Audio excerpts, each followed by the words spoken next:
Hey there, hockey fans. Welcome into another matchup preview. Pat Strong, joined by the voice himself, Rhett McGibbon. Today we're doing national previews, talking about the men's Division I team as they're about to head out to St. Louis. And Rhett, before they men head to St. Louis and begin tournament play, they're going to have a bit of a tune-up game because it's been about a minute since they play, and they're going to go against the Bearcats of Mckendree. It has been a minute since they played. You're spot on there. Yeah, taking on Mckendree a couple days beforehand. Love this idea. And I know some people might say, okay, you're risking maybe COVID, you're risking injury, but the fact of the matter is you haven't played in a while. You need to get the rust off. You don't want to be in a do-or-die situation when you're playing your first game in a matter of weeks. So I love this idea by the coaching staff. I think it'll be a great tune-up game. And we were talking about it. I think the leadership on this team just needs to grab a hold of the freshmen on this team and say, hey, we are treating this game against Mckendree like a national tournament style of game. So you better be in the zone, get ready to be physical, play, grinded out hockey, and let's pretend like, I think the Flames on paper are the better team, but let's come away with a real, not a lot of time and space kind of effort here. Take away their skating lanes, take away their passing lanes, and play with 60 minutes of intensity. Yeah, trying to get good habits forming before they take on the Saints of Maryville. And this is an interesting matchup because this was the matchup that was supposed to really kick off the spring season for the Flames until things canceled because, surprise, COVID, and they weren't able to play. But now they're able to do battle. So this should be another one of those matchups that will test the Flames early in the contest and kind of get the wheels rolling because they are favored in it. Yeah, game number one, and this is going to be a great test for, once again, the youth. We know that Brock Thompson, that Quinn Ryan, and et cetera are going to show up. Cole Gammer, he's a guy that we know against the Broncos, scored a late goal. So we know these are guys that can perform at national tournament time. But the question is, okay, goaltending. I know you've got a stellar set of goaltenders.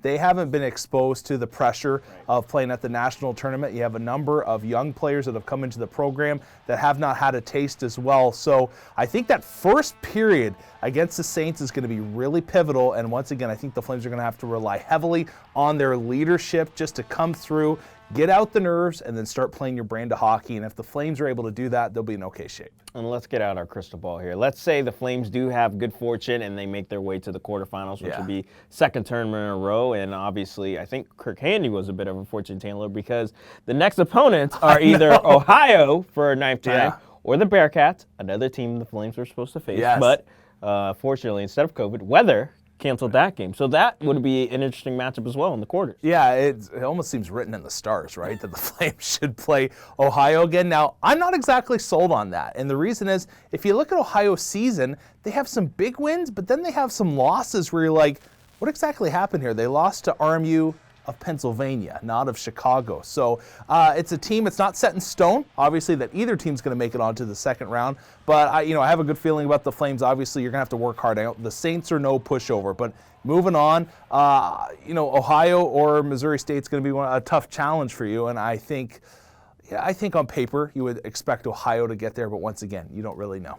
And then obviously we won't forecast the Final Four because everything reseeds after that, so we'll have to see, and that gets dicey. But let's just say the Flames start getting on the path to the championship because obviously that's what it's about, unfinished business, as they've said.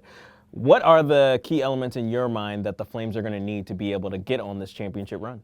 Yeah, and before I kind of dive into that area, it's really anybody's national tournament to take. For sure. Absolutely. I agree. I know you've got your Adrians and your Lindenwoods, but right in there is your Liberty and your Ohios. It's really anybody's cup to take, the Murdoch Cup this season. Big thing for me is goaltending. Number one, you're going to need a guy to get hot, and that's in any tournament, and we've seen that in years previous. The other thing is just going to be middle of the lineup scoring. And you're not going to be able to solely rely upon Brock, Quinn to get the job done for you because they're going to be up against the other team's top defensive pairings. And there's some good defensemen in the ACHA, so that's no easy task. So we're going to need to see, a Brett Gammer, a Bartel, guys like that to be able to chip in some goals. Even the freshmen in Bladen and Schwenke are going to need to be able to score some timely goals for the Flames. I'm not saying offensive leaders, but there's going to be a moment in this national tournament, and if the Flames are to move on, they're going to need a guy from that area in the lineup, the middle six, to be able to score a goal, and that is going to be key in my mind if they're able to bring home their first Murdoch Cup.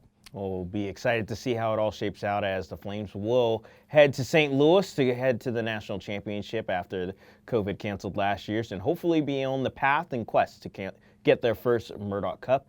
Make sure to follow the Flames on social media. Also follow the ACHA, as they will have all the games broadcasted if you want to watch live coverage there, or as I said already, follow the Flames on social media for live updates. As always, that's Rhett McGibbon.